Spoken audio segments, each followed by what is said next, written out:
Hello guys, this is your friend and we are back with a new fanfic. Which is what if Naruto fell in love with the inner female demon and gave her the contract of the Fox Sage Part 1. And if you enjoy this fanfic, then please press the like button and subscribe to my channel for more fanfic like this. And now let's start the fanfic. Escape the masks. Konoha, on most days, was a beautiful town. With its high walls, and bright sunlight illuminating the village, most were struck by its natural beauty. Trees were plentiful, and birds chirping in the soft breeze that would occasionally flow through. The place was large, with high building structures, most a light tan-colored, and busy markets. People overflowed the place, and shouts could be heard as marketers bargained for the best prices. On the outskirts of the town was several training grounds, with large fields, and blooming trees surrounding them. On the very back wall stood a tall cliff, with a building jutting out of the side. The cliff contained faces of 4 men, the great Hokages. On top of one of these stood a boy wearing an orange jumpsuit, and a paint can in hand. Around him stood 2 cloaked men, both wearing dark cloaks and animal masks. One of these animal masks was of a badger, while the other one of a hawk. The boy stood there, rubbing the back of his neck and leaning back with a somewhat sheepish expression on his face as he stared at the 2 men. The young boy's hair was a bright blonde, and he had tan skin that seemed sun-kissed by the sun god himself. The oddest thing about him, however, was the 3 whisker marks that adorned his cheeks, along with his bright blue eyes that were the color of the ocean. "Hey," the boy said to the 2 masked men, his voice high-pitched. "I haven't done anything wrong yet. How can I be in trouble if I haven't done anything?" The 2 men looked at each other before Badger Face spoke. "Uzumaki Naruto, you have pulled this prank before and you are the only one stupid enough to do it again. Why would you disgrace the Hokage's faces, with paint, and still expect to get away with it?" "Well, you see," the boy countered, his voice becoming more and more high-pitched by the second, simply out of nervousness. "I think it would look better with a splash of orange. They're too bland, and boring to look at. No color besides the dirt brown." Hawk Face sighed before quickly reaching over and grabbing the paint and brushes from Naruto. "Come with us to the Hokage's office, Uzumaki," he said before the blonde boy could interrupt him. With much grumbling from Naruto, they climbed down the cliffside, and made their way through the busy streets with Naruto in front of the 2 Anbu. The crowd bustled around the 3 and people shouted over other people to be heard.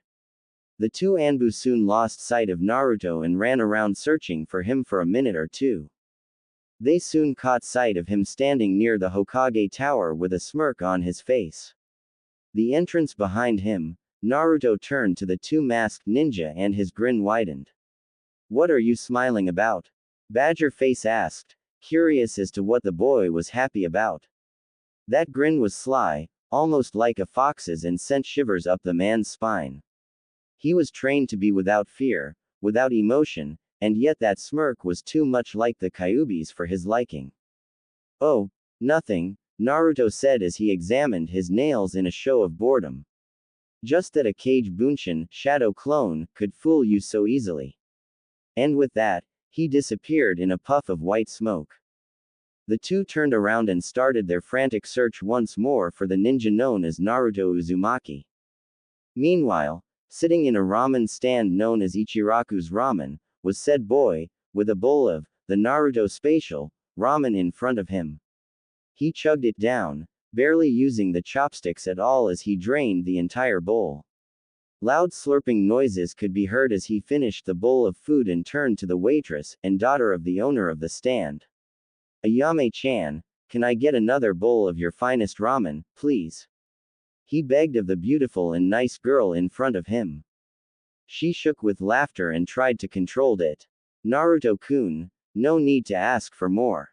My dad's already in the back preparing another 10 bowls as we speak. We know how you are." Her voice tinkled like an airy bell as she talked to the younger boy in front of her. "Sorry," he said, wiping his face off from all of the ramen juice. "No need to be sorry, Naruto-kun, you bring us the most business in town." We've made a small fortune off of the people you have brought in here so far, and that's not even counting you, so no. There's no need to be sorry, she retorted, a smile on her face as her laughter had faded off.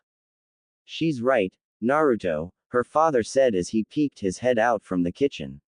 You're our biggest customer here. Thanks, old man Ichiraku. You too, Ayame. He started, but was cut off by the entrance of another customer. Uzumaki, it's time for your visit with the Hokage, said a voice that Naruto instantly recognized as the hawk-masked Anbu. The boy whirled around in his seat to see the ninja staring at him. And this time, you're not getting away. He added on. Sorry, Ayame, old man, but I gotta run. Put this on Iruka-sensei's tab for me, will ya? He said before forming the ram symbol with his hands, and before the Anbu could do anything, 10 Narutos started running out of the entrance and in opposite directions. Several of them were immediately cut off by Hawk Face, and several more by Badger Face, who was not far behind, but 3 shadow clones remained. One of the Anbus ran after a clone, while the other ran after a clone that was headed to the stadium. The third clone ran towards the training grounds freely. After a minute of chase, Hawk Face finally grabbed the clone, and it vanished in a poof of smoke. The other was taken down by a kunai from Badger Face. The third clone made it to the training ground, and hid in the nearby brush. Naruto backed further into the tree line, hoping to hide himself from the Anbu, but ecstatic that he was able to pull this off. Anbu were some of the highest trained ninja, the ninja elite, and he had just escaped 2 of them, not once, but twice. Wow, he thought to himself. I must have the best luck in the whole village. Unluckily, however, his foot chose that exact moment to trip over something that was half buried in the ground. He felt himself fall back, and awaited impact on the hard ground, but it never came. He opened his clenched eyes to see the strangest sight. He was knee-deep in water, and he seemed to be in a sewer of sorts. Hello, he called out only to have it echo around the tunnel he was in. What is this place? He thought to himself, only to hear a loud growl come from the end of the tunnel.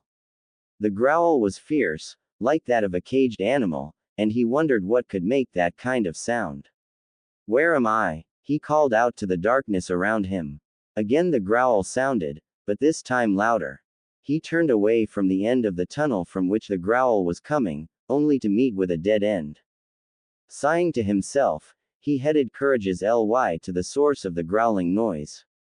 He could feel the water moving around him, seemingly pushing him to the noise, and could hear the splashing sound from his movements, but oddly enough, didn't feel the water's chill.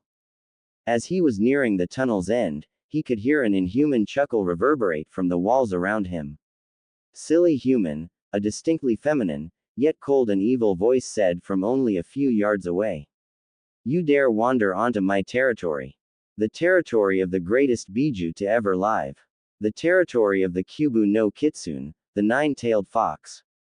Naruto felt a chill run up his spine at that name, but he knew that he couldn't back out now. Still the thought registered in his mind. Maybe I can just wake myself up. That'll work out. I bet this is a nightmare. I know I fell and hit my head on the ground, so maybe this is a dream that I'll wake up from here soon. But a smarter voice registered itself in his head, and its voice rang loud and clear. If this is a nightmare, why not investigate the noise? After all, nothing can hurt you in your dreams, right? His feet unconsciously pulled him forward, unknowingly. He looked up, expecting to see the end of the tunnel, only to be disappointed at the great hall he was in. The room was bare, with the knee-length water in it, and ceilings and walls that seemed to stretch on endlessly before giving in to the darkness around them. There was barely any light at all, making the possibility of seeing anything else impossible, except for the sight right in front of him. On the far wall was a giant iron cage. No doors, no gates, no way to get out. A single piece of paper binded to the middle of the giant cage was the only thing holding it together. Behind the cage, Naruto got the feeling that evil was lurking, not helped by the giant red eyes glaring down at him. The eyes were cold, the color of blood, and seemingly endless, a murderer's eyes. Insolent human, how dare you approach the great Kyuubi in such a manner? The feminine voice rang out yet again, coming from behind the bars of the cage. Oh, yeah, well, if you're so great, then why are you stuck in a cage? Naruto replied, gathering courage and strength from the idea that this was a dream. Suddenly, the creature struck out, jumping forward and lashing out between the bars with a giant orange paw. Deep growls and curses came from the fox as it tried to attack Naruto. For a moment, light shined through the bars and a scary sight was saw. A giant orange fox, easily the size of Konoha, with 9 tails behind it whipping out. Each tail was extremely long, longer than Naruto could comprehend as he fell back on his rear trying to escape from the beast. He thought he may have been dreaming before, but this eliminated any idea of such a thing now. There was no way a dream could inspire such fear in him. And the wind he felt off of the paw, wind he actually felt coming from the creature trying to get to him. It was unreal. If it wasn't for this cage, then this creature would be devastatingly destructive. He had no doubt that it could bring Konoha to its knees, much less the rest of the great nations. Where am I? He said as he stood up, mere feet from the giant paw trying to swipe at him. An evil chuckle was heard as the paw retracted to its owner and the Kyuubi sat on its haunches with a gleeful look in its eye. Your mind, insolent human. You are in your own mind. My mind, Naruto replied, glaring daggers at the fox, his voice seething. Number 1. Why would my mind be a sewer? And number 2. If it's my mind, what the hell are you doing here, you crazy demon? Anger was building up in him at this outrageous thoughts. If it were my choice, boy, the fox sneered as it continued. I would not be stuck inside the stomach of a human. But this is thanks to that damn Yondaime Hokage, and stupid Shinigami. If it were not for them, your village would be leveled and everybody in it dead. And as for your other question, the fox snorted. This is your mindscape, boy, not mine. I do not fathom the simple workings of your impudent brain, nor do I wish to. Well, whatever, Naruto harumphed as he sat, rather unceremoniously, on his rear and crossed his arms. He avoided the fox's eyes as he sat thinking to himself. What the hell am I supposed to do now, he thought to himself. I do not know, child, but as it is, you are getting on my nerves. Kyuubi looked at Naruto's stunned expression, before explaining. This is a mindscape, so your thoughts are automatically projected outward. In other words, Naruto trailed off. You have no private thoughts while here. Everything you think will be heard as clear as if you had shouted it, the fox finished for him, a smirk playing upon its lips, showing razor-sharp fangs. The boy turned so his back was to the fox and sat thinking nothing to himself while Kyuubi relaxed, getting into a more comfortable position, and then swinging its paw through the gate, trying to reach Naruto. The paw would get only an inch away, before it could reach no more, and the fox would start all over again. The only sounds heard were Kyuubi's paw hitting the water, and the drip-drip of water droplets. This continued for several more minutes, which to the extremely bored pair, seemed like hours. Finally Naruto spoke up. Hey, fox. When can I get out of here? I do not know, boy, but it seems to be taking a while. Maybe if you moved an inch or so back, I could claw you up enough that you would wake up. That or I'd kill you. Either way, I win. The fox spoke, a grin stretching its way onto her face. Yeah, right. Hey, since we're stuck here, can I ask you a question? Why not, boy? Kyuubi replied, curious as to what the boy wanted to know. Everyone said that the Kyuubi no Kitsune was a boy, not a girl. The great fox cut him off. And what? You all think that it has to be a man that is strong, not a female. I could cut your head off for such insolence. The it spoke harshly, the words themselves were meaningless, and they both knew it. Fine, Naruto said, waving his hand. But what was that thing I tripped on? Child, I do not know. But if my guess is right, I want you to take it and hide it, the fox was cut off as a sucking noise was heard and the boy vanished from sight. Kyuubi sighed and laid back, ready to take a nap and be done with the whole ordeal, and hoped that when it woke up, it would have realized this was all a dream. Unfortunately for him, this was not to be, as he heard a loud noise sounding like Naruto. As Naruto laid on the ground panting, he pondered over what the fox had been saying. What did he mean when he said he wanted me to hide it? What is it in the first place? Finally, after a few minutes, he had had enough of laying around doing nothing, and decided to see what it was that he had tripped over. Climbing to his feet, he walked a couple of yards over and looked at what was buried in the ground. His curiosity got the better of him as he got down on his hands and knees to get a good look. The top half that was sticking out of the ground was shaped like a cylinder, and made of thick paper. In the center of the rolled-up paper was a black piece of wood. With a start, he realized that it was some type of scroll. Quickly, he used his hands to start digging the rest of the scroll out. After a few minutes, his nails bloody and torn, but quickly healing, he pulled the scroll out the rest of the way. As it came out of the ground, he saw that it had red markings going around the side of it, with symbols he couldn't make out, and some he could. He recognized the kanji for death, destruction, and not least of all, foxes. Excitement in him, he started to unroll the scroll and saw even stranger kanji on the inside of it. What the heck kind of scroll is this? He spoke out loud, not really expecting an answer. It's a summoning scroll, brat, a voice snarled inside his head. He turned around, half expecting someone to be playing a trick on him.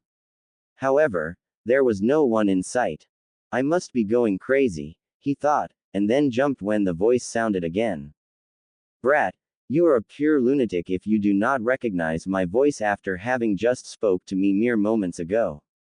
Kyuubi, he whispered, half hoping that this was now some trick and that he did not have to deal with a bloodthirsty fox inside his head.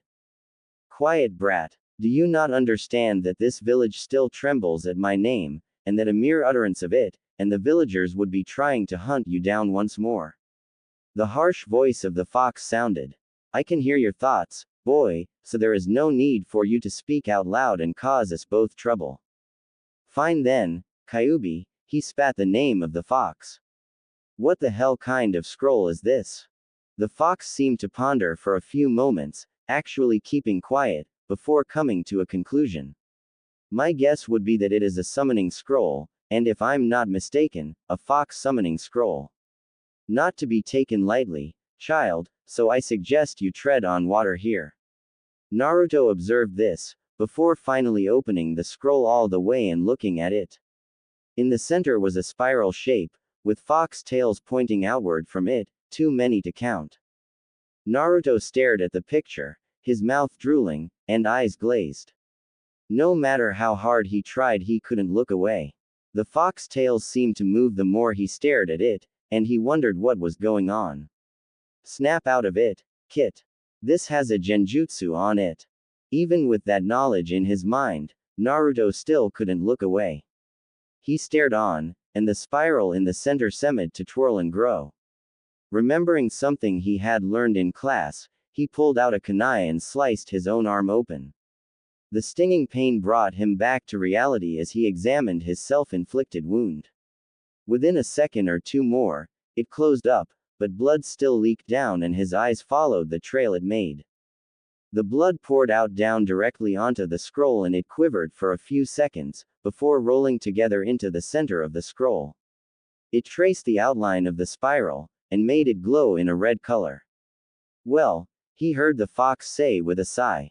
At least you broke out of the genjutsu, kid. And, since you already made a blood sacrifice, you might as well sign it and be done with it. What am I supposed to sign it with? I don't have a pen or anything. With your blood, Kit. The eerie feeling of a blood contract sent shivers down his spine, but he knew that this would make him more powerful and he needed that. If he ever wanted to be a Hokage, he needed to be able to protect the village, and to do that you have to be the most powerful ninja there. This was just one more step in the ladder. He reached down and squeezed his arm for a minute, letting the blood drop before using his finger to write his name in it. His finger blood-soaked, and the contract signed, he wondered what he was supposed to do now. He moved his arm, and wiped it on the grass. It wasn't the most sanitary thing, but it would do for now. Now, Kyubi chose this moment to answer the boy's question. You go home and get ready for training. This may be your day off, but you need to go outside the village to practice your summoning skills. Ram, horse, dog, Naruto repeated to himself as a mantra as he tried for the summoning. He placed his hand on the ground, and in a puff of smoke there sat a small fox the size of his hand. It immediately started crying and Naruto covered his ears for protection against the wailing. In a few more seconds though, the little fox vanished. Damn it! Naruto cursed. Why the hell can't I get this right? You need my chakra, fool, if you want to summon more than those small creatures, the fox told him once more. This had been going on for an hour and so far, Naruto had yet to summon more than the small kit that had appeared every time. Kyubi would try to get Naruto to use her chakra, but Naruto would always refuse, saying he would do this on his own, and without any help. The answer is still no. The Kyubi settled itself in for a nap, knowing this would take a very long while without its help. Whatever, Kit, but wake me when you finally decide you need help or summon anything else besides these small rodents not even worthy of the energy it takes. Whatever, Fox. Again, Naruto tried to summon the foxes from the contract, biting the finger on his right hand and frumming the hand seals. He threw his hand to the ground and small black marks spread out, and in a puff of smoke, there stood a fox, only about a foot tall, with two tails waving around on it. It was black, with a white streak running down its forehead, and red tips on the ends of its tails. Naruto could barely move at the fact that he finally summoned something, but when he did, he jumped up in the air and punched his fist upwards. Yes, he shouted out. I finally did it. I told that stupid fox I would and I was right. Wahoo! The fox on the ground turned to Naruto. What did you say about a stupid fox? It hissed out at him. I am not a stupid fox. I am the son of Zirlda, the great six tails, and you would do well to remember that. What? Naruto asked, turning to the creature in front of him. No, I wasn't talking about you. I was talking about Kyubi. Kyubi. As in the great Kyubi. Yeah, Naruto told the fox. Although I wouldn't call her so great. Shut up you fool. Kyubi told Naruto. I am great, and you would do well to remember that. The small fox's eyes in front of Naruto widened in disbelief. It looked at Naruto for a few moments and bowed down in front of him. What are you doing? Naruto asked the fox. Wait, did you just hear her? The fox nodded his head in acknowledgement. How? Kit, he can hear me because I am Kyubi. I started the clan you know as foxes. And did you say you are Zirlda's son? Kyubi addressed the quivering fox. Again the fox nodded, and Naruto had to wonder if it was even capable of speech at this point. Then, child, you would know me as your grandmother. Naruto was almost speechless at this new revelation. Key word. Almost. Grandchild. He all but shouted out loud. He knew that the fox was old, but not that old. It finally raised the question of how old this demon really was. The Kyubi internally quirked an eyebrow at Naruto before sighing. Yes, grandchild, it snapped at Naruto. As for how old I am millennia older than you, this pathetic village you call home, even older than humanity itself. I am wise beyond years, and in that time, do you not think that at one point I would produce offspring to carry on my legacy? But there aren't any giant foxes for you to mate with, Naruto offered as an excuse. At least not any that I can think of. And besides, I doubt people would be to not notice two giant foxes going at it. The small fox on the ground before Naruto stopped trembling, finally, and stood on its legs to face him. What? The Kyubi is the start of foxes, with none born before her. Alone, she conceived, and birthed the great Zirlda, Zethia, and Zemer. They, in turn, bore children and great-grandchildren until you see the normal fox that is today. Hold on a minute, Naruto complained, cradling his head in his hands. All this information is giving me a headache. Both foxes were silent for a moment, the small fox on the ground sitting on its haunches, its two black and red tails moving in random patterns as it stared at the human in front of it. Let me get this straight, Naruto repeated to the fox. There are more of you. Yes, several, the fox acknowledged with a tilt of its head. I am one of the few males born directly from the Great Three. Zelda has had 2 children, myself, and of course my baby sister, Zeldarelza. I am the sole heir to the Fox Kingdom, and Zeldarelza the next in line. The only other males besides myself are Zemer, the Fox Prince, and his son, Zebra. Ah yes, it brings back great memories to hear those names. All of my children, grandchildren, and the accomplishments they achieved, the fox spoke lazily, drawn into her own thoughts. They all sat there, mulling over things for several hours as they thought of what they had all learned that day. Naruto mostly leaned back in his standard pose, hands behind head, and leaning back lazily. The small fox in front of him laying on its belly with its 2 tails wrapped around him. And lastly, Kyuubi was in its cell, pondering over all that has happened with this child, Naruto, and how he might finally be the one to bring back the mighty foxes and show the world their power. The boy might actually do it. And to think, I thought of him as a weakling with no sense of anything. Well, Naruto said, yawning as he stretched. It's time for me to head home. I've got training tomorrow and I need the rest if I'm going to prove I truly am a great ninja. I must be on my way as well, Zelda, the small kid told Naruto. If you need assistance in battle, call upon my aid and I will help to the best of my ability. To summon my mom for battle, however, you would need to talk to her first. From this point on, I will be your familiar. Whatever, kits, I am ready for my sleep, Kyuubi said as it started fading into a slumber. Naruto relaxed as he felt the demon withdraw completely inside him, and then looked at the sky, noting the dark blue with twinkling lights dancing in them. Naruto waved goodbye to the small kit. He sighed as he started his walk home, walking just like Shikamaru usually did when cloud gazing. Unknown to him, the small black fox was tailing him, and not returning to the summoning world like it knew it should. For some reason the fox, Zelda, felt drawn to this child, whether it be from the Kyuubi or not. After a few minutes of walking through some of the more fancy districts of Konoha, they arrived at the trashier and more suspicious of the town.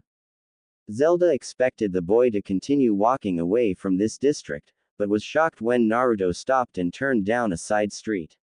The fox disappeared with one single thought as it watched Naruto enter one of the more rundown of the buildings. They have the container of Kyuubi no Kitsune living here. It seems mother must be informed, and she will not be pleased. Naruto awoke the next morning, feeling slightly refreshed after his encounter with the Anbu, Kyuubi, and of course, the little fox that he had never caught the name of. He still wondered where the fox had went as he had not seen it unsummon itself back to where it came from. Oh well, he thought as he stretched and yawned, climbing out of bed. It probably just went back a bit later than expected.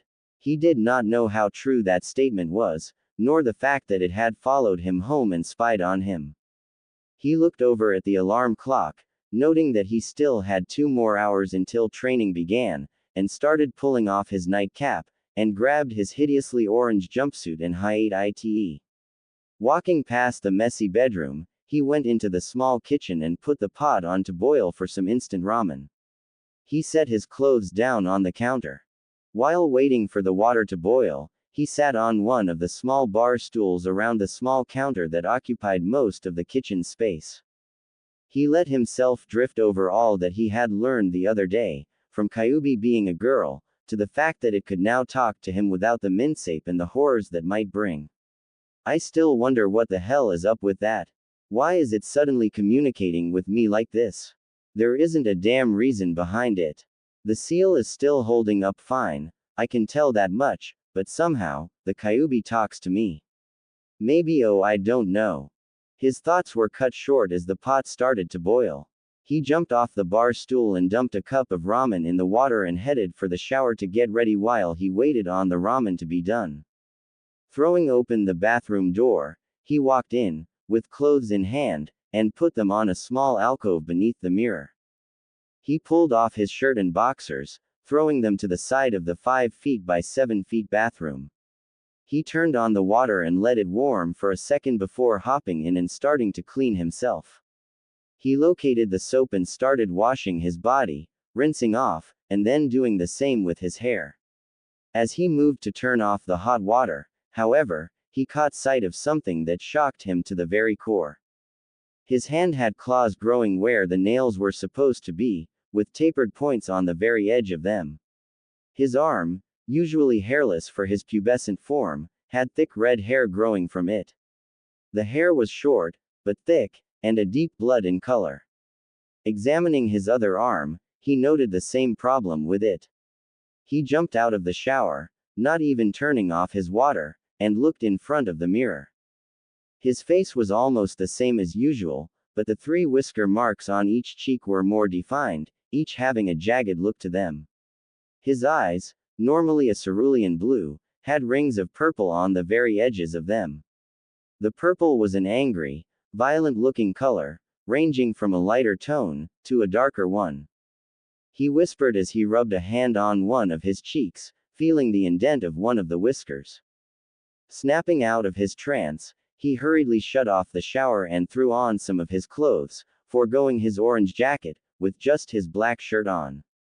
Naruto ran from the bathroom to his bedroom muttering under his breath as he searched through the room, eventually finding a roll of bandage wrappings usually used for medical purposes.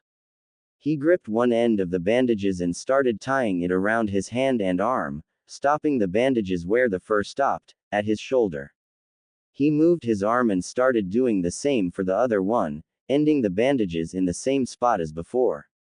His hand's mobility was a bit limited with the gauze around it, but he knew that he needed to see someone about this as soon as possible. Kakashi-sense, Iruka-sensei, or even the Hokage, but he knew that something was wrong and that it needed to be fixed. Kakashi-sensei, what am I supposed to do? Naruto wailed as he waved his arms in front of his sensei. Kakashi was floored at seeing Naruto's arms. I've got fur growing out of my body and I know it's that damn fox's fault. Well, Naruto, Kakashi said as he inspected the arms, all I can think of is that you should keep these hidden. Preferably in those bandages. Now, explain what led up to this. So Naruto told him everything, from seeing the fox, to his new summoning ability. Okay, demonstrate for me this summoning ability of yours. It's definitely not of Konoha's origin. The only summoning contracts currently associated with us are snakes, currently missing, slugs, monkeys, dogs, and toads. A fox contract is unheard of and definitely disturbing.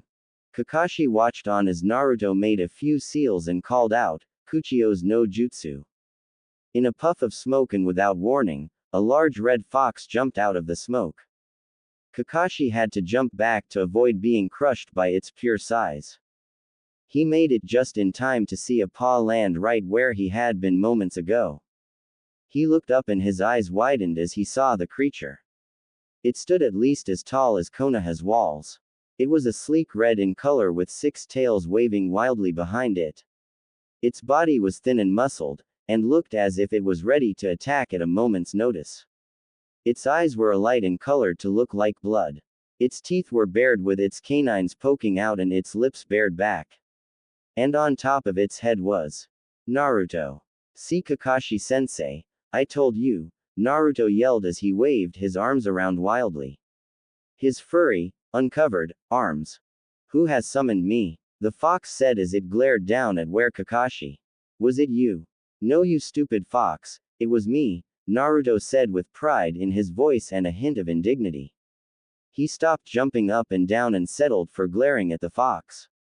Stupid fox, You would dare address Zemer like that? I'll show you, The fox growled out as it jumped over the nearest Konoha wall and took off with Naruto clutching onto the fur on its head. Naruto screamed as he felt himself take off and without stable ground except the ground that was 50 or so feet below him. Kakashi just watched on as the duo took off and shook his head at them. Naruto, what have you gotten yourself into? Unbeknownst to Kakashi, Naruto, or Zemer, a Konoha Anbu was watching from trees not more than a few yards away.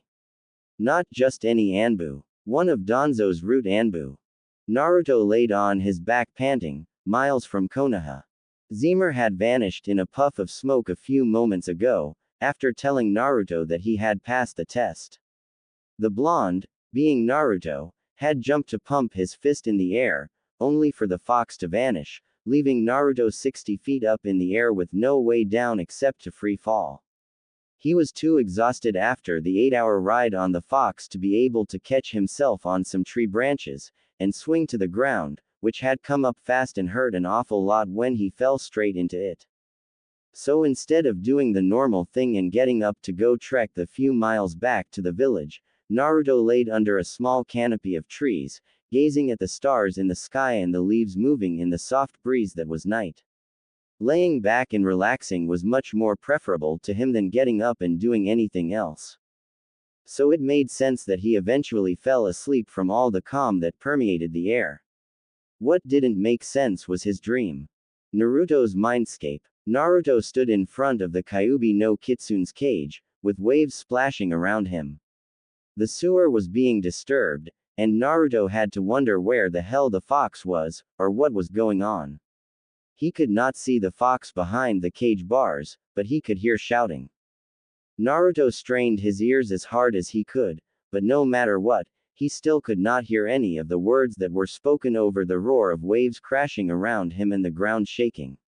He stopped, and after a few seconds, the cage bars started glowing a menacing red and the fox's blood-colored chakra started bubbling and winding out of its seal.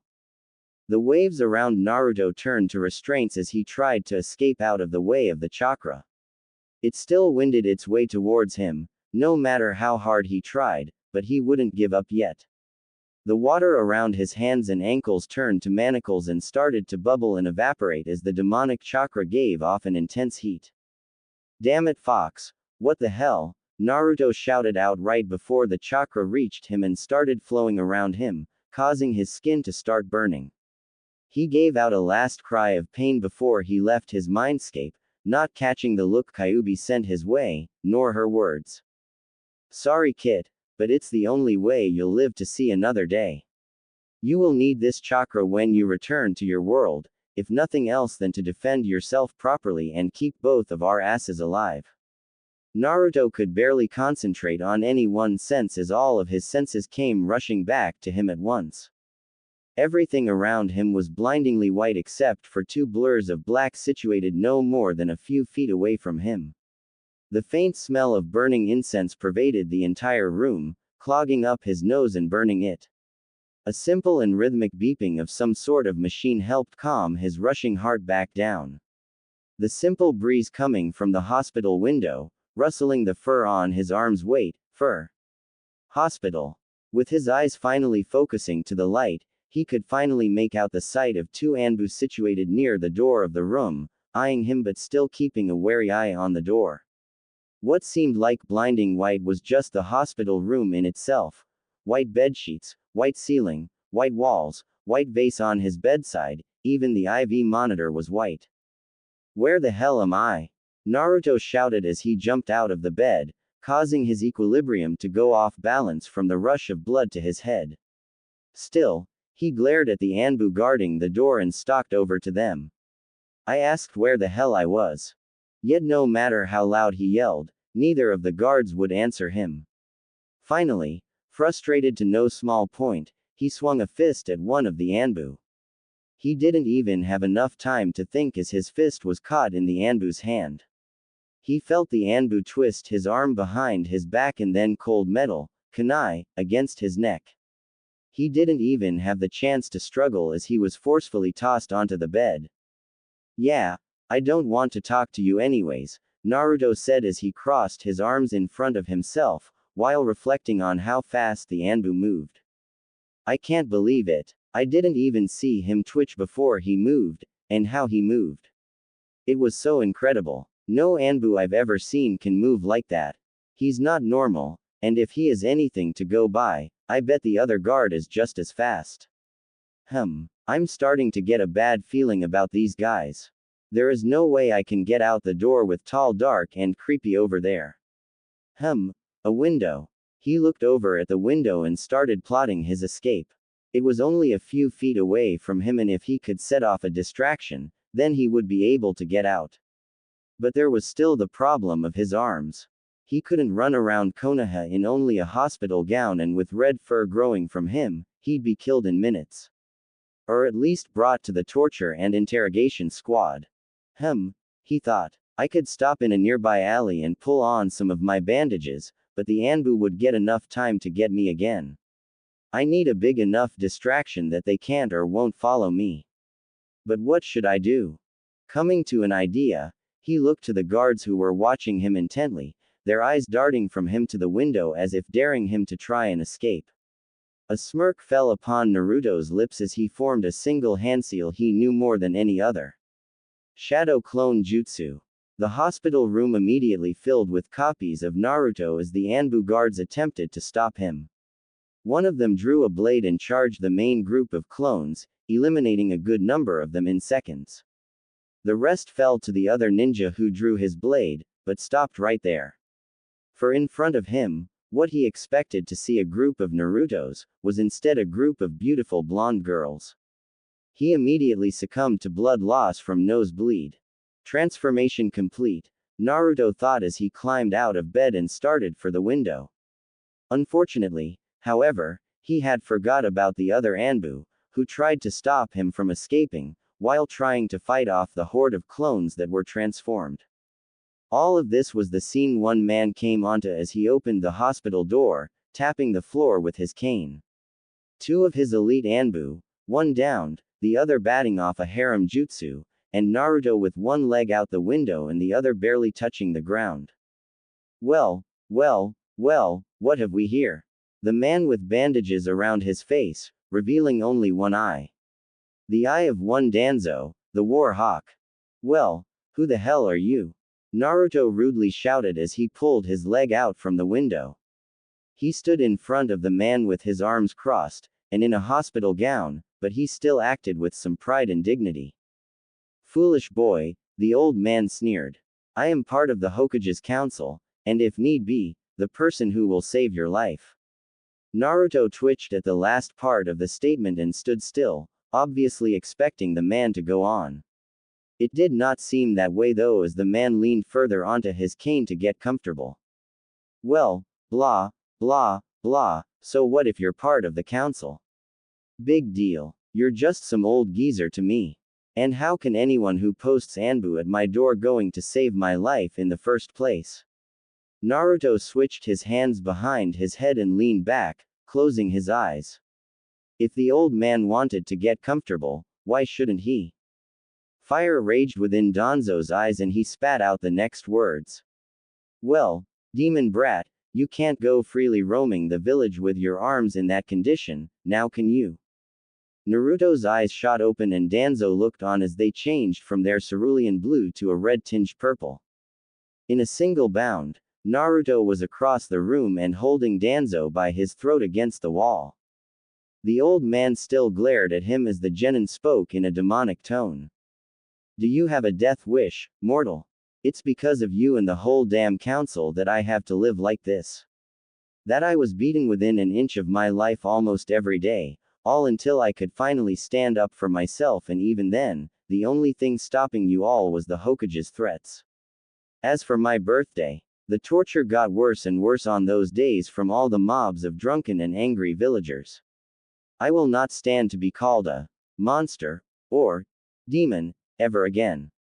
Spittle was flying from Naruto's mouth as he virtually screamed at the man. But still, the only thing the man did was glare at Naruto. Fine then, Uzumaki. He was cut off by Naruto squeezing his throat until he couldn't talk. So it's Uzumaki, now huh? No more, demon brat, or other things of the like. Well, let me tell you something, you old wretch. My name is Naruto Uzumaki. Also known as a monster by almost the entire village, the future Hokage, and if you don't stop the insults and threats, your executioner. Naruto finally lowered Danzo to the ground, his grip finally slackening as his eyes changed back to their normal color and he swayed on the spot. Danzo coughed for a moment and rubbed his hands on his neck where there were fingerprints imprinted into his neck. Well then, Danzo said after another cough. I can see that you don't want my offer, so I might as well leave. Good luck with those. He looked pointedly at Naruto's arms and then turned to the door. Wait! Naruto exclaimed. I guess I'll hear you out. Unknown to Naruto, Danzo was rubbing his hands together evilly. Naruto turned his back on the man and climbed into the bed, exhausted, while Danzo took the chair just a few feet away from the bed. All right, Danzo proposed as he laced his fingers in a Sasuke-like fashion. I will go straight to business. 1. I can tell the villagers and the council about your problem, he indicated Naruto's arms. Or 2, you let me train you and you join my route. It's your choice, but the fact remains that I hold all the cards here. If you go along with the second choice, you will be under my power and jurisdiction. If you go with the first choice, you will most likely be killed or exiled from the village and be forced to become a missing nin. Naruto was visibly shaken by this news. What the hell am I supposed to do? This guy is a creep, and being trained by him. Not going to be enjoyable. If I'm kicked out of the village, I won't be able to be Hokage and my dream will mean nothing. There will be nothing for me, and I doubt I'd make it as a missing nin for long.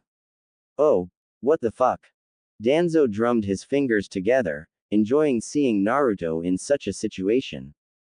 The boy was backed into a hole, with his dreams, his life, and everything he cared about on the line. I will give you 1 day to decide, Danzo said as he stood up. Meet me at this address tomorrow by sundown if you wish to be trained by me. If not, then use this as a head start to get away, and fast, because the Hokage may be able to stop his Anbu from following you, but mine will hunt you down and kill you.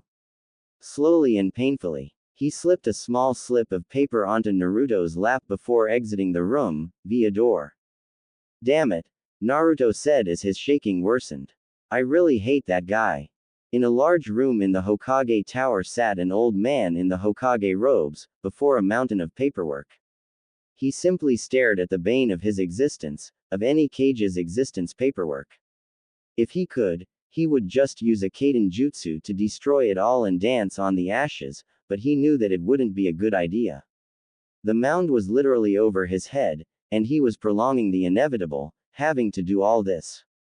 He sighed as he put his tobacco pipe away, preparing to finish this here and now, when a small distraction occurred.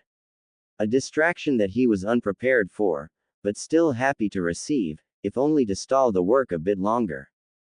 Hello, Naruto-kun, he spoke as a soft breeze wafted in from the open window, where his adoptive grandson was sitting. What brings you here today?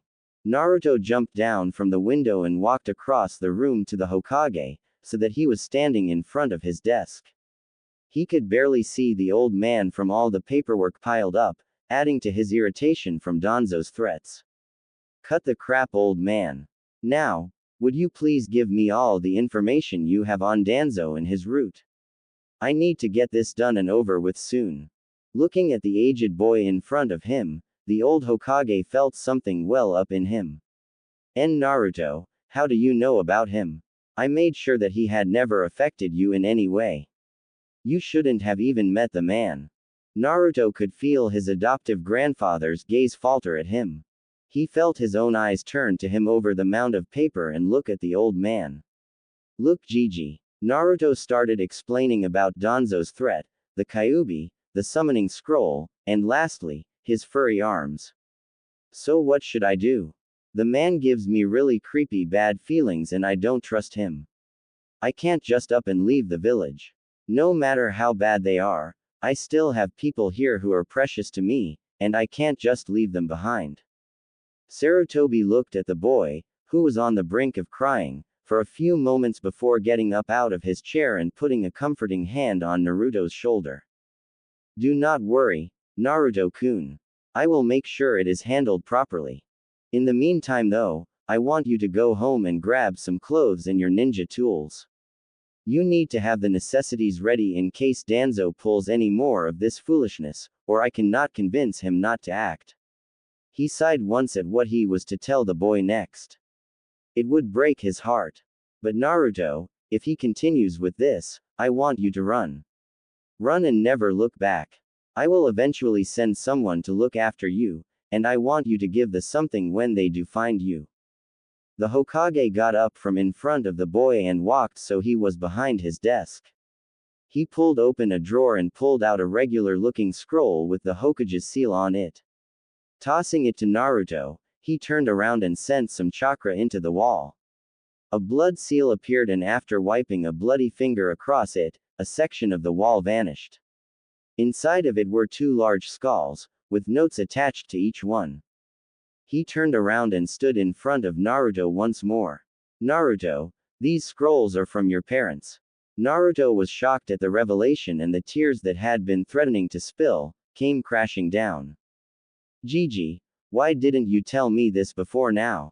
The voice coming from him was heartbreaking, an extremely sad tone that was almost broken. Why didn't you tell me I had parents when I was younger, when it could have helped change my life? Naruto, he sighed, I did it for your own protection. Your father had many enemies, as did your mother and her clan.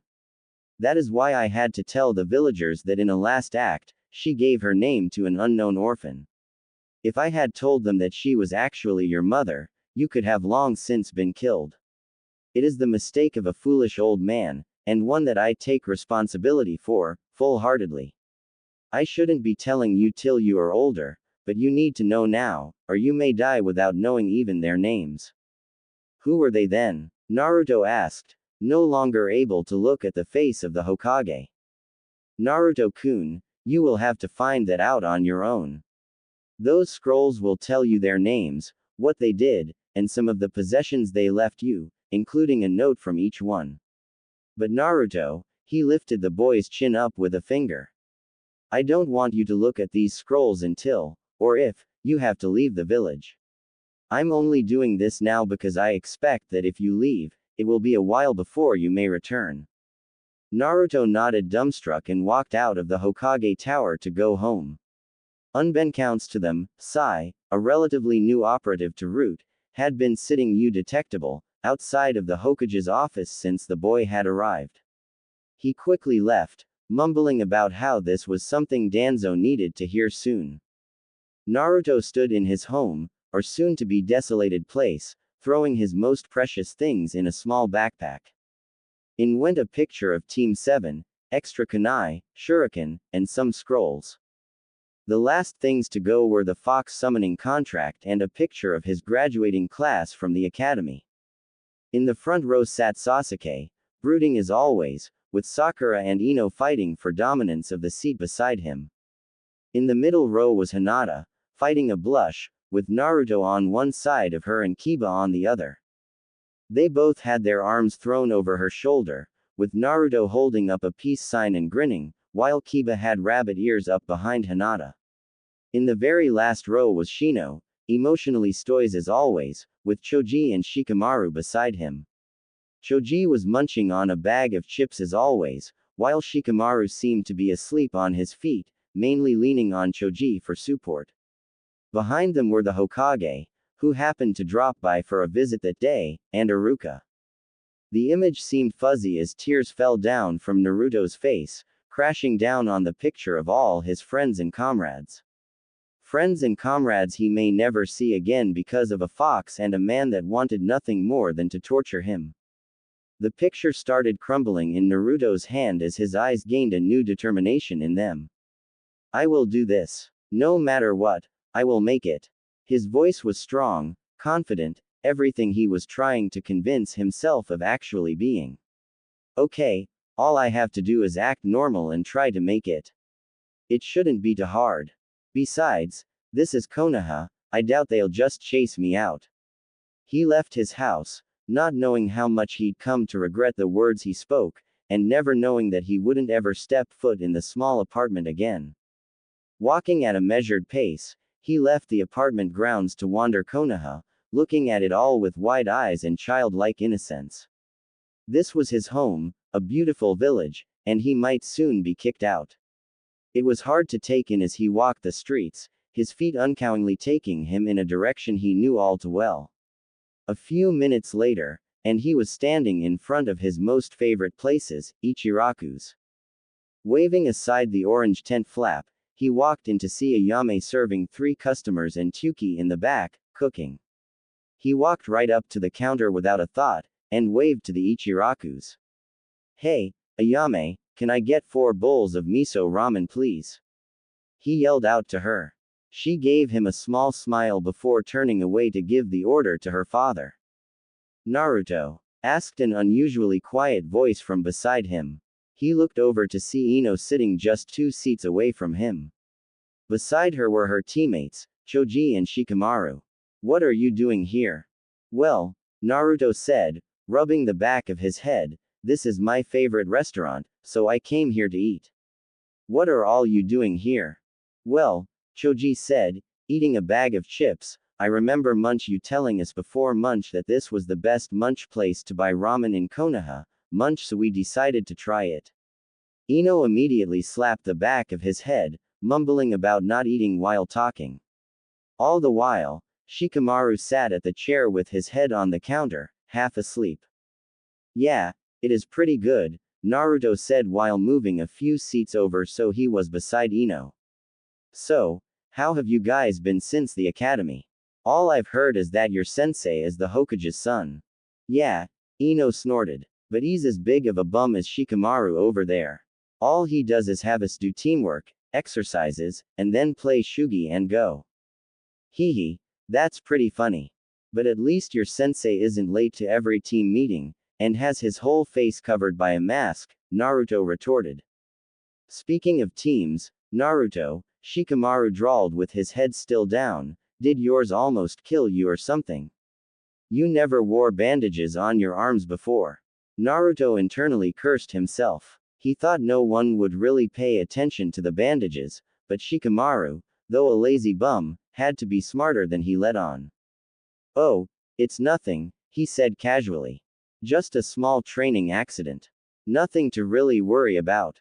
He cringed at having to lie, but he knew that they couldn't know what this all was or they would act like all the other villagers. Are you sure it's okay? Ino asked in a concerned voice as she reached out to touch his arm. I know some basic medical ninjutsu from my mother if you need it. Nah, every time I get hurt it heals really quickly, Naruto lied once more as he pulled his arm away from hers with a shiver. He felt a stab of guilt for lying but quickly overcame it. It was necessary to keep them all from knowing. They truly couldn't know. Besides, our ramen's here. He quickly turned away from her to the bowls of food placed in front of him, not noticing the hurt look on her face or the curious one on Shikamaru's. Both Naruto and Choji started gulping down their ramen bowls at the exact same time, and coincidentally, finished 2.5 minutes later. They both sat there, leaning back in their chairs with contented sighs, as Shikamaru continued to slowly eat his soup and Ino watched them in odd disgustedness. Ew, Ino finally let out. I cannot believe how you two can both do that and not feel the need for table manners or even tasting it. You're supposed to eat slowly, bakas. Ino, just let it go, Shikamaru sighed in his usual bored tone, while putting in a mumbled, what a drag. Well, hey you guys, it was nice catching up, but I gotta run, Naruto said as he got up off of the stool used for a seat. Turning around, he hit right into a person, knocking them both down. Ow! Naruto yelled as he fell on his rear. What the hell? Naruto, you baka, Naruto heard as a fist slammed into his head. He nursed his head for a second to find Sakura standing above him, and Sasuke on his a few feet away. Dobi, Sasuke muttered and got up, knocking away Sakura's hand, and leaned his head out the tent flaps. Kakashi, We found him. He ducked back inside and stood arrogantly with his hands in his pockets as he waited for their sensei to show up. Sasuke Tem, Sakura-chan, Naruto said as he righted himself and stood up. Looking over just in time to see Kakashi enter the tent with his nose in his book, he wondered what they had been looking for him for. Yo, Kakashi greeted. What the hell are you guys looking for me for? Naruto said as he glared at Sasuke. Isn't it obvious, Dobi? You missed training this morning, and we had to do all the missions ourselves. Now, Sasuke, I'm sure Naruto has a good reason for missing training, isn't that right, Naruto? Kakashi asked as he settled a hand on Sasuke's shoulder and gave Naruto an eye smile. Yeah, Naruto waved it off. You know that problem I came to you about, Kakashi-sensei. At seeing Kakashi turn serious and give a nod, he continued. I need to talk to you privately about that. Warhawk found out about it and I had to tell Gigi. Kakashi straightened up and a serious look replaced the lazy one in his eye. He indicated outside the tent as Naruto turned to leave. Don't worry, Kakashi said as he talked to the Sakura and Sasuke. Me and Naruto just need to talk about something. We'll meet you tomorrow at the training grounds. He quickly turned away from the totally confused group and led Naruto down the street and a couple more streets down until, after a few minutes, they arrived at their training grounds. Now, Naruto, what all happened with the Warhawk and the Hokage? Explain everything. Naruto quickly explained everything he could, down to the last detail, and in just a few breaths. And so Gigi told me to pack everything I could up, and make sure that I'm ready in case I have to leave the village at a moment's notice. Wow, Naruto, Kakashi sighed as they sat down, you must have some of the worst luck out of all your teammates. I know, sensei, and I don't know what I'm supposed to do about it all, Naruto whined. I think the Hokage has it all under control, Naruto. You should think more on the positive side, Kakashi said as he gave his blonde student a smile and rubbed the top of said blonde student's head. What positive side? I can't really think of one at this moment, Kakashi said as Naruto's sweat dropped. Whatever, sensei, Naruto said as he got up, with his pack still on, and prepared to leave. I need to get back to my apartment to pack my clothes in case I do have to leave. Okay, Naruto, Kakashi said before popping out of existence in a cloud of smoke, leaving Naruto to walk back to his apartment. Sunset was upon the village hidden in the leaves as Naruto strolled slowly, still taking in all the sights he could, when he spotted a faint shimmer of light down the street. He was near the village gates, right on the main road in Konoha, and heading his way looked like fire almost. He felt panic seize up in him and felt himself still as a mob of villagers, with weapons ranging from pitchforks to torches, to katanas in their hands. Scattered among the villagers were several ninja, and the occasional Anbu, easily identified by their vests or robes. And in the front looked like a man leaning on a cane, heavily bandaged, with a person of extremely pale complexion beside him. Danzo and Sai. What the hell? Naruto mumbled as he backed up farther down the road, away from all the villagers. He stumbled backwards for a moment, and tripped, landing on his rear, but still supporting himself with his hands. He could hear their shouts and jeers as they raced down the road to get him, the two people leading the crowd suddenly vanishing into it. He could feel the heat from the torches, his eyes widened impossibly so in fear, sweat pouring down from his face. Memories flashed through his mind of villagers and ninja alike hurting him. Get away from me, demon. I'm no demon. Kill the piece of trash. No one will miss him anyways. Why are you hitting me? Please, just leave me alone. Who could ever love a demon spawn like you? Now get away from those girls. I was just trying to be nice to them. No one else was. A little boy of around 4 or 5, rocking back and forth, sewer water up to mid-chest. Why doesn't anyone care for me? Why does everyone hate me? Tears poured from his eyes, leaving salty tracks barely visible in the darkness. His shirt was tattered and torn, barely passable as a black piece of cloth, his shorts ripped at the knees.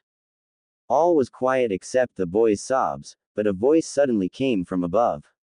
Kit, why do you cry? Why do you let them do this to you? Why do you not stand up for yourself? Because I'm not strong enough, the boy choked out between sobs. And because this is the only place I can call home.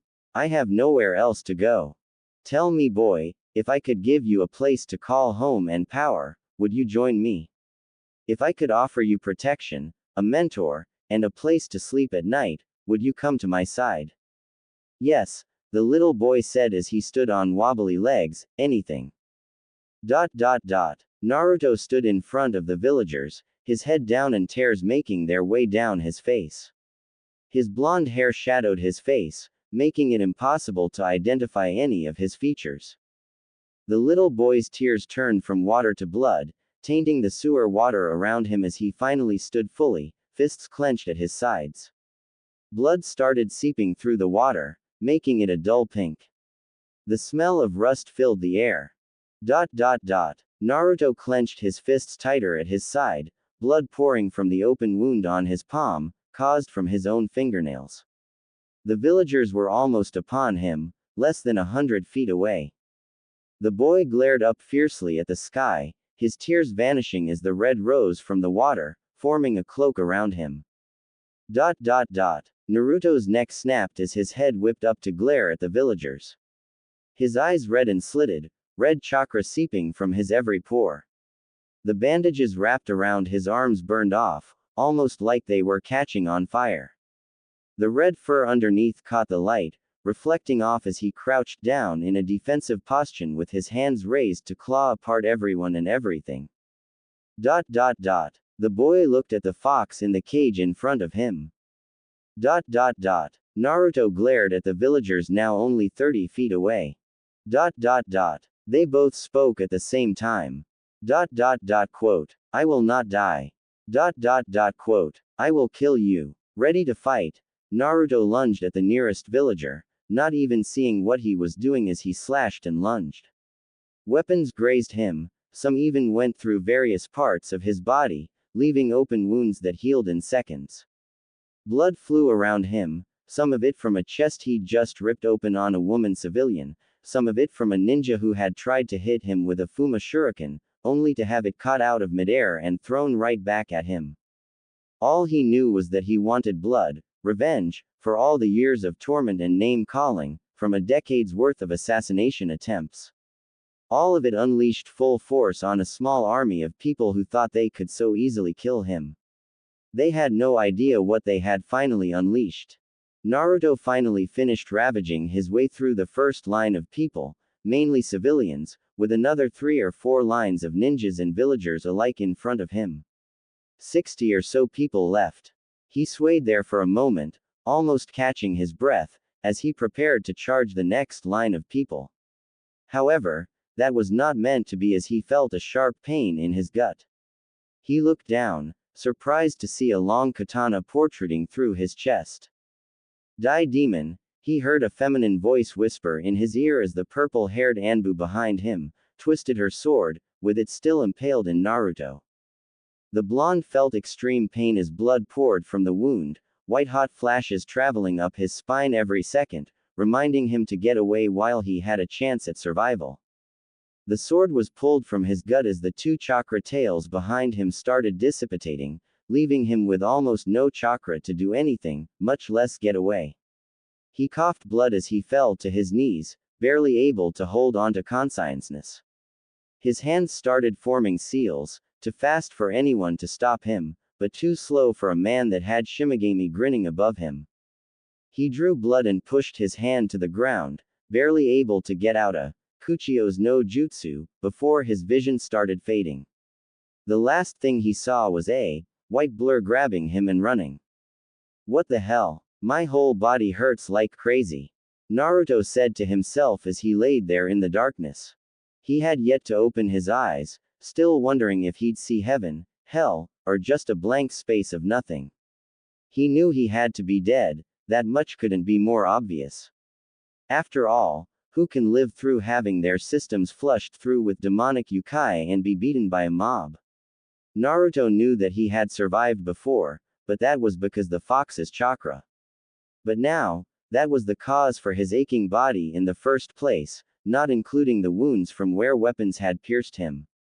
Still, he had the will to go on, and he knew he needed to, if for nothing else than to prove the village wrong and that he wasn't weak. That he would be the strongest out there, in all the elemental nations. Against some part of himself, he pushed his eyes open. Everything was blurry and hazy, some things not even recognizable. Everything in front of him was black, never-ending black. Off to the sides, he could see faint glows of reds, oranges, and blues. He concentrated harder and was able to make out that whatever was in front of him was a ceiling, and the sides were just walls made up of pipes. Red and blue pipes streaked along the corridor, creating an almost orange glow. Forcing his body to move, he slowly got up by gripping the pipes along the walls, which let off a bout of steam after he had let it go. After a minute or two, he stood on wobbly legs panting. Damn, I must be really out of shape if this exhausts me so much, Naruto thought to himself as he swallowed a few more gulps of air. I need to start training harder if I want to be stronger than Sasuke Tem. He slowly started walking down the hall, the splashing of the water with every footstep helping calm him to a degree. He knew he couldn't be dead, especially if he was stuck in here with the fox. Chances are that he was knocked out on the street somewhere, cold and abandoned in an alley. Finally reaching the end of the hall, he started into the cavernous room that seemed to hold the Kyuubi captive for as long as he lived. He was surprised though, when he walked up to the giant gates and saw that there was something wrong with the seal. The usual white paper with a kanji on it was soaked through with water, and was bleeding some of the ink off. The worst part was that red chakra was eating at the edges of it, deteriorating it almost. Hey Fox, he shouted into the dark cage. What the hell is going on? What happened to the seal? Upon receiving no answer he tried again. Hello? Anyone there? Just barely, he could hear the soft pit-pat of paws walking towards him. I'm coming, stupid human, a surprisingly soft and distinctly feminine voice muttered as whatever it was coming closer. At the sight that greeted him, Naruto almost fell on his butt with a nosebleed. It looked like the fox, the great Kyuubi no Kitsune, was gone, and in its place a beautiful woman. She had long, red hair that reached about mid-waist. Her skin, a creamy white coloring that had such a shine to it that Naruto couldn't help but feel a bit of blood leak from his nose. Her eyes, while giving him a glare, were red, a deep bloody red that any person could get lost in. But what made Naruto fall was that she was, and absolutely. The 12-year-old genin couldn't help but fall back, blood flying from his nose as the person in the cage sweat dropped. What the hell? She screamed at him as his eyes rolled in the back of his head. One girl makes my container fall apart to pieces. How can any male be so weak-willed? Hey, you talk that back, whoever you are. Naruto shouted as he pointed at the girl with one hand while using the other to wipe his nose. He wasn't a pervert or anything. Boy, she growled out at Naruto, her canines bared. I believe that we had already had this discussion before. I am the great Kyuubi, no matter what form I take. This is just one of the many available to me. Well, whatever, can you at least put some clothes on, lady? Naruto screamed right back at her. Huffing, she stood still for a moment before a plain brown cloak settled across her shoulders. It may have been a drab color, but it did its job, reaching down to her ankles and covering every part of her body except for her neck and head. There, Uzumaki, does that make you feel better? She complained to him in an annoyed voice. Yep. He smirked at her for a moment before a curious look settled on his face. But if you have a human form, why do you always take the big fox shape? I mean, isn't being human better than a giant fox that has almost no room in there? I prefer my fox form over all others, simply because it was the natural shape that Kami made me into. In my weakened state though, I couldn't hold the shape as easily and had to go for this watered-down human form. It's considerably weaker than my other forms, thus easier to command and hold. Wait, how did you get weakened?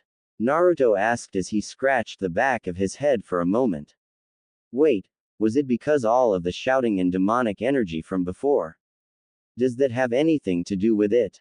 Lucky guess, she mumbled under her breath before leaning on the cage bars in front of her.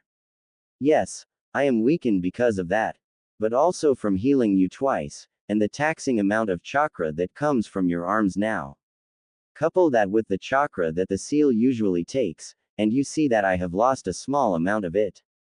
Although I do have nearly unlimited reserves, my control of it is minuscule. Alright then, Naruto said as he got to his feet. What was all the yelling about and what did you do to my arms? Well, as to your first question, someone invaded your mind, and attempted to comb through it.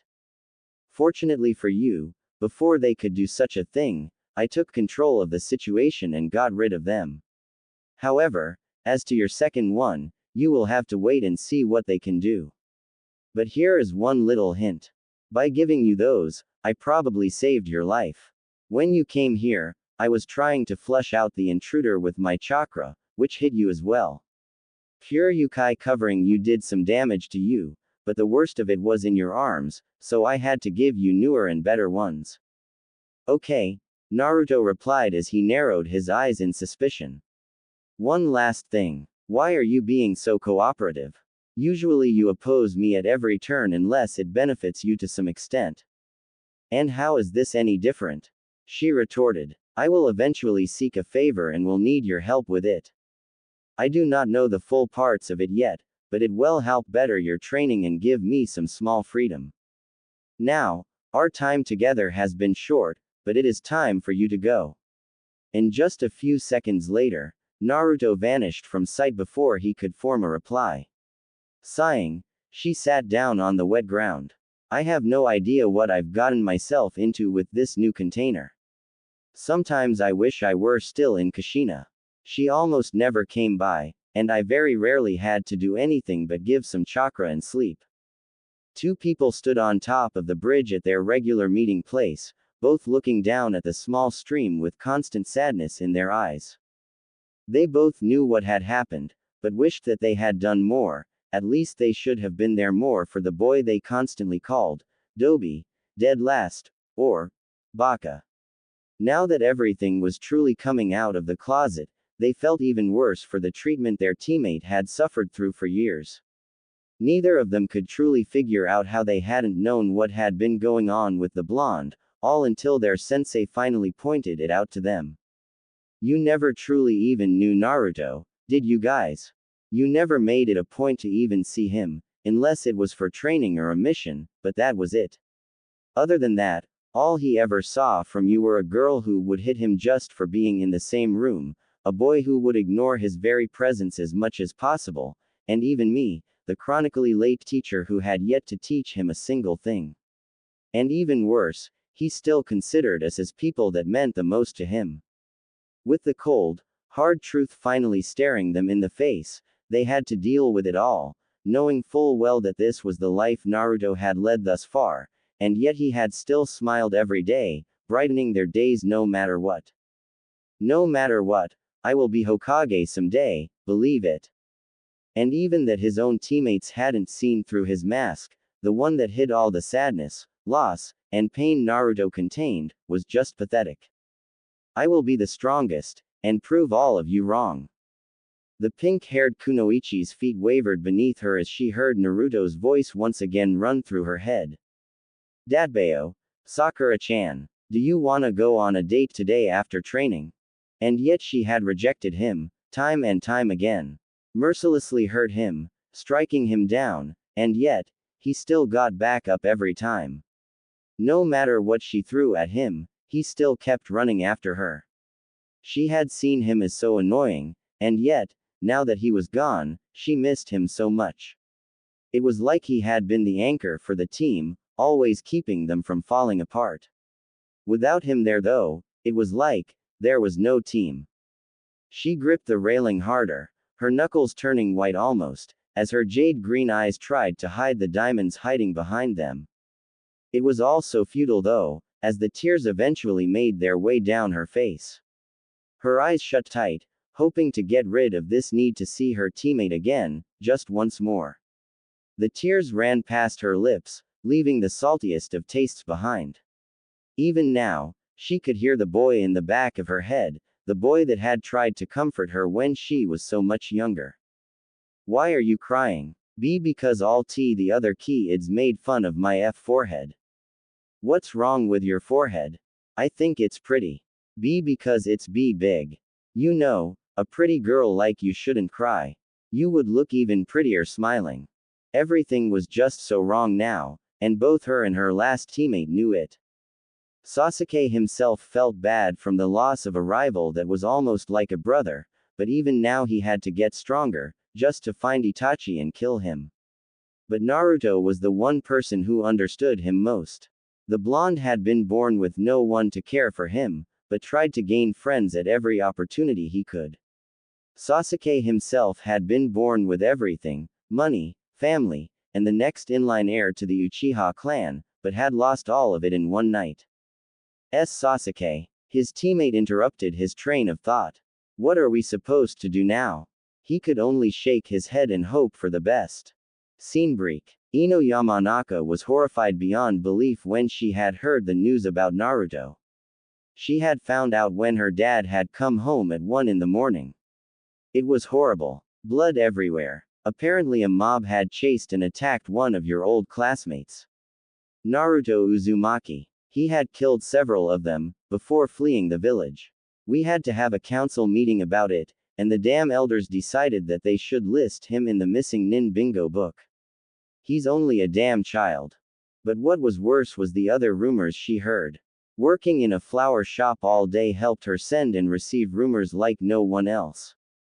The demon should have been killed, not chased out of the village so he can harm others, she had heard from an old lady that had just browsed until Ino had told her off for talking about Naruto like that. Sure, she had hit him when they were younger, but that didn't mean he was a demon. Shut up, old lady. Naruto is not a demon and anyone who thinks otherwise is not welcome here. So, the Yamanaka slut is concording with the demon child, my, how the clans have fallen. The old lady had ran out of the store before Ino could get her hands around her neck. Then, not even an hour later, she had heard screaming and yelling from outside the store. Curious, she had went outside to check it out. What she found was horrible. A bunch of drunken men and women were dancing around in the middle of the street. Every few seconds they would shout out, "Ding, dong, the wicked demon's gone." She had thought it couldn't get any worse. She was wrong. Ino was at practice with Choji and Shikamaru. Their team leader, Asuma, hadn't shown up yet, so they had started practice early. After a few minutes, they took a small break and that's when their sensei decided to grace them with his presence. What's going on, Asuma-sensei? Shikamaru had asked as he watched the clouds drift by. You're usually not late to practice. Well, I'm sure you guys had heard about what happened to Naruto, the young Sarutobi asked, receiving nods all around. Well, apparently some shinobi were mixed in with the crowd that attacked him, so every single Junin and Chunin were brought into the interrogation and torture for questioning. About half the Chunin were in the mob, but most of them were killed as of last night. There were 2 Junin and about 5 Anbu mixed in as well. I think the kid's just lucky he got away or he would have had a hell of a chase running. Oh, that's nothing, Munch Asuma-sensei. Naruto used to Munch get chased by ninja all the Munch time for painting the Hokage monument Munch asterisk. The only one to ever catch him was Munch Iruka-sensei. Something still didn't seem right to Ino. Mobs don't just chase down innocent boys for no reason.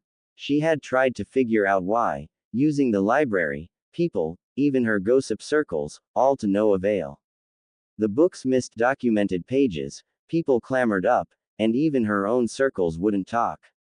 This was all so frustrating to her, so much so that she wanted to pull her hair out.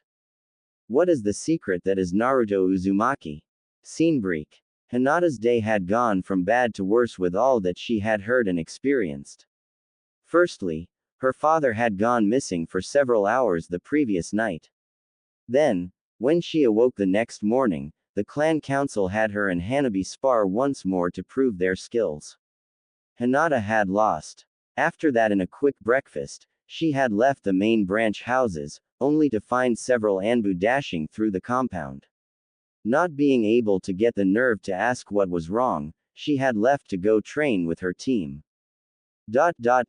Hello, Kiba-kun, Shino-kun, Hinata said as she arrived on the training field. Hey, Hinata, she received from a loud-mouthed Kiba and a small, hello, from the ever-stoic Shino. Have you heard from Kurenai-sensei, Hinata? Shino over here thinks something is wrong because there were a few Anbu at his cousin's house and there was one talking to my mom this morning, Kiba told her as Akamaru barked along with him. There were a few at the Hyuga clan compound this morning is well, but I haven't heard anything, she stuttered to her teammate. With the fact being that neither of them knew what was wrong, and Shino wasn't talking, mainly trying to figure it all out himself but having already got an idea, they had nothing to do until their sensei could show up. Kiba entertained himself by practicing with Akamaru, Shino wandered the training grounds looking for bugs, and Hinata watched them both, thinking about her longtime crush, Naruto. It wasn't until a half-hour later that a haggard-looking Kurenai shunshined onto the training field. Her eyes were drooping and had black rings around them from stress and a sleepless night. Her hair was disarrayed and matted, showing lack of time to properly get ready. All of that, combined with the slightly dirty bandages, obviously stained with blood, showed a worse for wear Kurenai. What happened, Kurenai-sensei? You look like hell, Kiba said in his usual tactless manner. Indeed, you do, Shino told her as he dropped from a nearby branch on a tree. I got held up at the torture and interrogation last night with Anko. She got brought in because a genin got chased and attacked by a mob containing both ninjas and civilians. Apparently a few of us Junin got roped into helping capture some of the mob that tried to escape. Who was the genin, sensei? Hinata asked in her usual stutter. And the answer she received was the name she least expected, and the one that broke her to the very core. Faint light could be seen, penetrating through the eyelids of one blonde being carried through the forest at a pace so fast, only a yellow and white blur were seen. The figure that was carting the blonde was muscled, that much obvious from the speed they were going. That was the only thing one could tell from the duo, except the blonde favored bright colors, as his jumpsuit was orange. It had obviously seen better days as it had mud running up one side and was torn all over, with bloody patches splattered across the front. The blonde himself, however, carried no scars or signs of fighting, except the 3 whisker marks running from each cheek to his jaw. Where am I? The blonde grumbled as he squinted through his eyelids to try and see where he was. The light, however, was too bright for him, and he could not see anything except blurs of white, green, and brown until his eyes adjusted.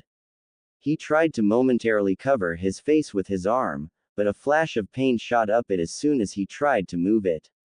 Shit! He cursed as it felt like fire coursed through his veins from his right arm. He breathed heavily for a moment and laid still, finally noticing something else when the pain dulled. It felt like he was moving. The wind brushed against his cheek, making him wonder why the hell he was moving. His mind automatically tried to come up with an answer. Well, either the summoning technique worked, and I am far away from Konoha, or I've been killed and Kami is carrying me to heaven. PFF'd. Yeah right. The damn summoning went off without a hitch. I ain't dead yet. Just a few seconds later, he finally saw what was carrying him.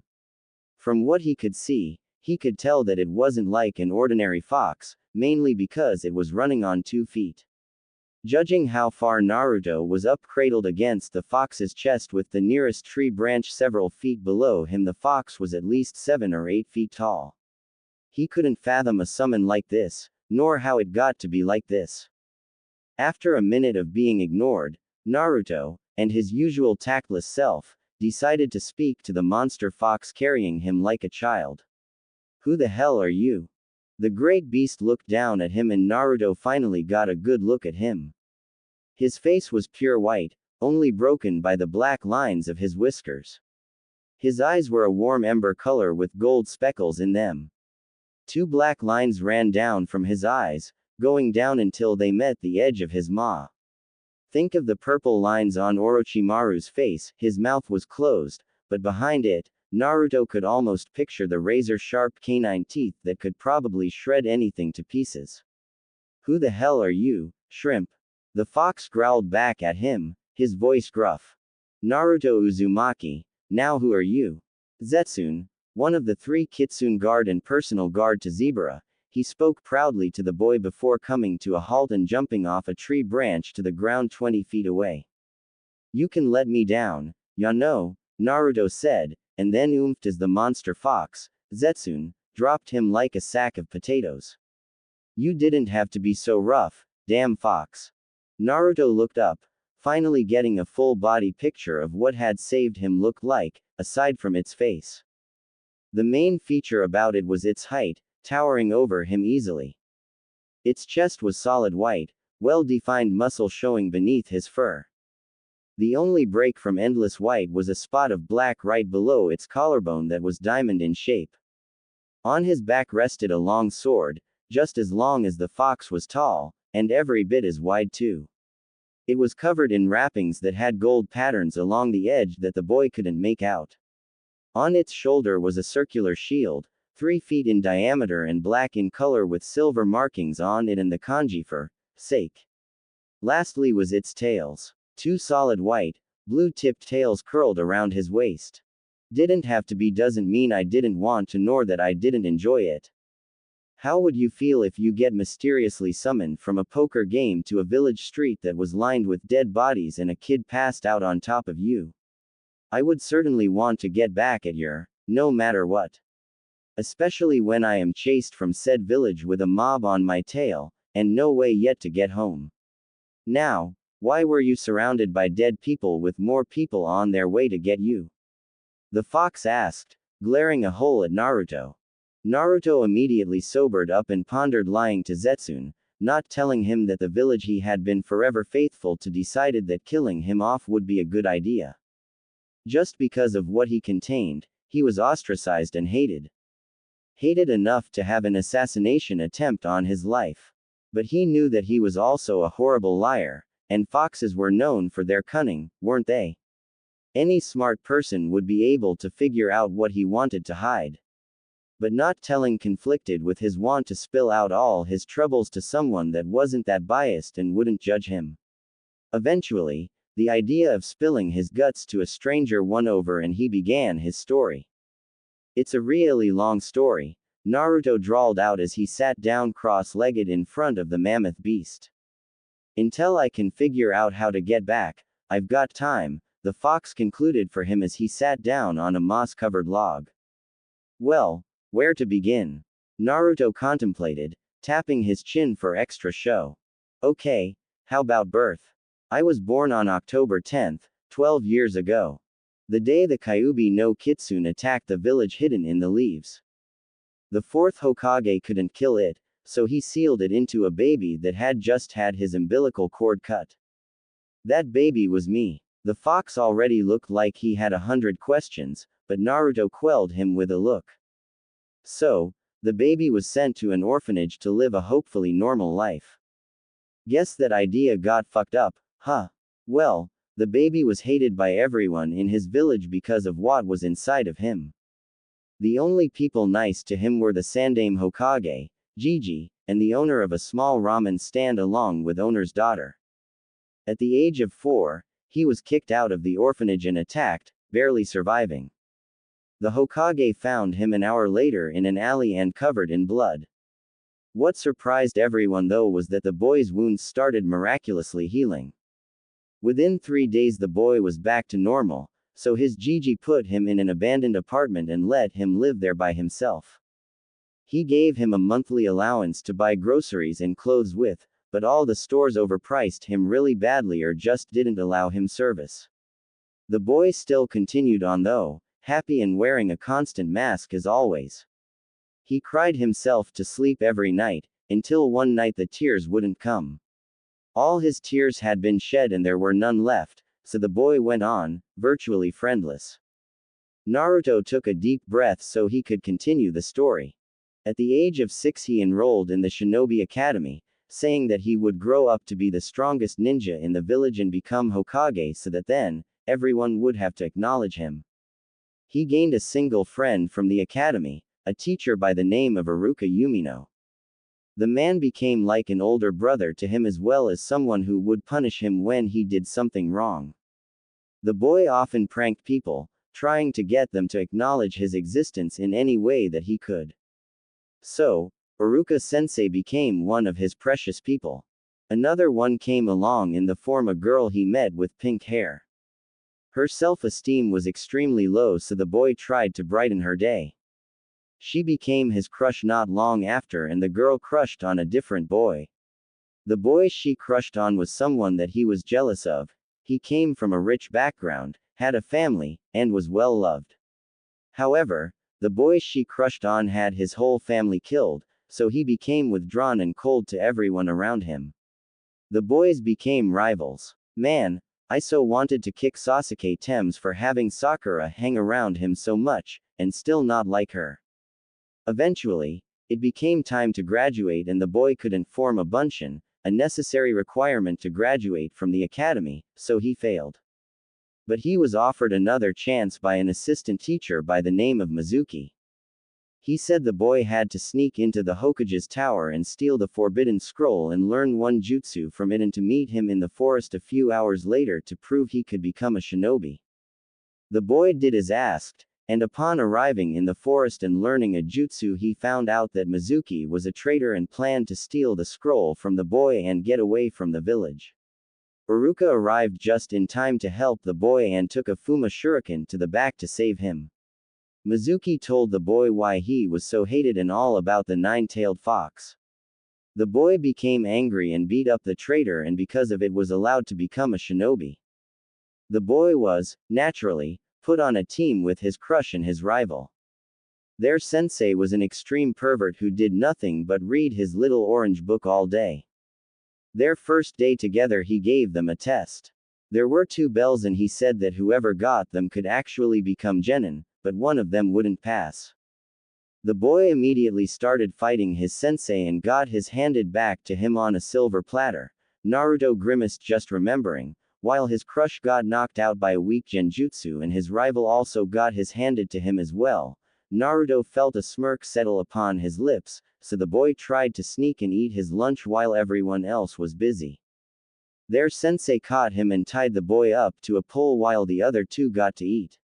He was extremely hungry as he hadn't eaten that morning, so his stomach constantly growled. Their sensei told his teammates not to feed him or they were kicked off the team. He also said that they would get another shot at the test after lunch. The boy's teammates fed him so he wouldn't be weak and it was revealed that the test was about teamwork, so they passed. Not long after that, the boy had pulled another prank and was running from ninja of the village trying not to get caught. He barely got away and stumbled upon a summoning scroll, but of course, he tripped on it. When he opened his eyes, he found himself in a sewer, and got to talk to the Kyuubi herself. He got back to the real world after a few moments and signed the scroll with some instruction. Of course he practiced summoning, and he got it right eventually, summoning a small fox. After figuring out how the Kitsune clan and Kyuubi were related he went home to sleep. The next day he woke up with these, and Naruto showed the fox his arms, bandages gone from the fight the night before. Still, they were covered in thick, red fox fur. He talked to his Jiji and his sensei, and showed his sensei his summoning skills.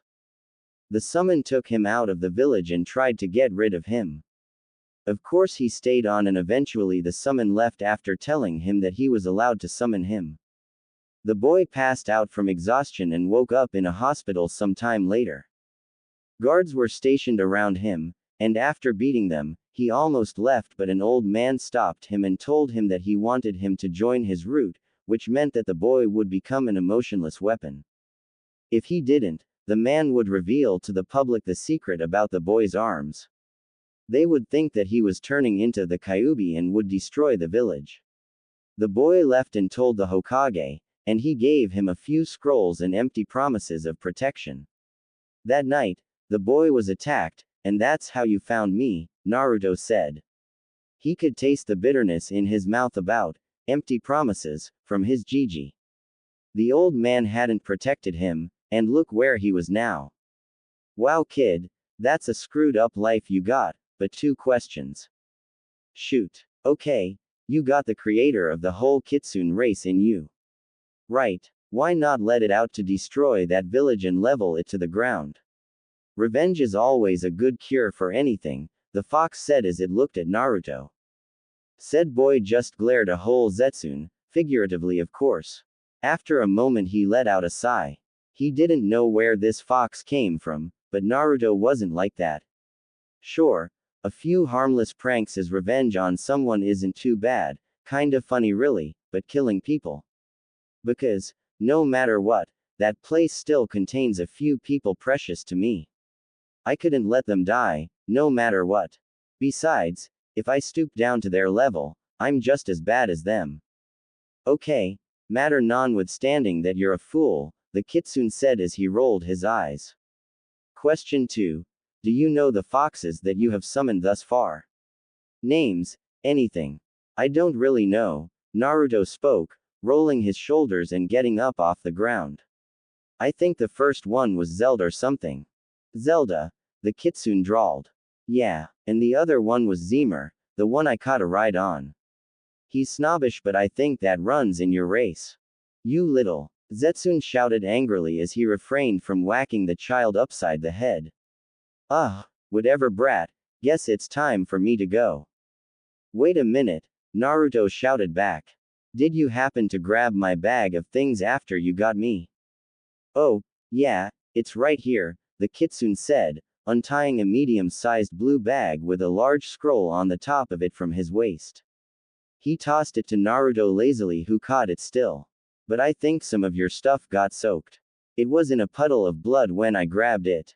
And with that, the monstrously tall fox vanished in a puff of smoke.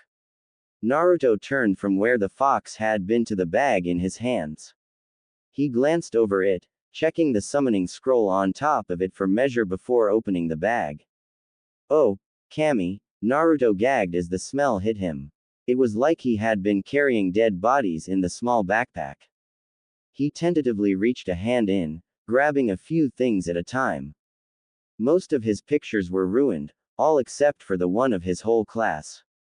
His food scroll, though smeared with blood, was still usable even though he had probably lost over half of his food. The scrolls that he was to give to some guy that Gigi were still in there, okay. He pulled out the scroll that contained all his clothes and gagged when he saw that it was completely trashed. Blood covered the seal and everything, smudging the ink and rendering the whole thing useless. The same was for all of his shuriken and kunai. They stank, and any fool worth his brain knew that they were gone for. If he tried to hit an enemy ninja with these, even after washing off the blood, they'd still be able to dodge them with their eyes closed by scent alone. The most important things that made it out were his money, the very little he had in there, and the scrolls he had from his parents. He had tried opening them back in Konoha, but the blood seal wouldn't budge. As it was now, he was scared to look until he could actually sort out this mess that was his life. He didn't need a bigger mess thrown on top of it. There was one last thing he needed to find. He reached up to his forehead. Upon it sat the old forehead protector he had got just weeks ago from Iruka-sensei after beating Mizuki. Carefully, he untied it and put it in his pocket where it would be safe for now. Throwing away the soaked and destroyed items from before, Naruto roped the rest together with some ninja wire he always carried around his pants in case of emergency. After securing them all together, Naruto started to walk aimlessly, hoping that he would be able to get to civilization soon so he didn't starve. That is, if they would even let him anywhere near them in the clothes he was wearing. They were torn to shreds, and he needed new ones, that was for sure. He just hoped that wherever he ended up, They had a good ramen restaurant.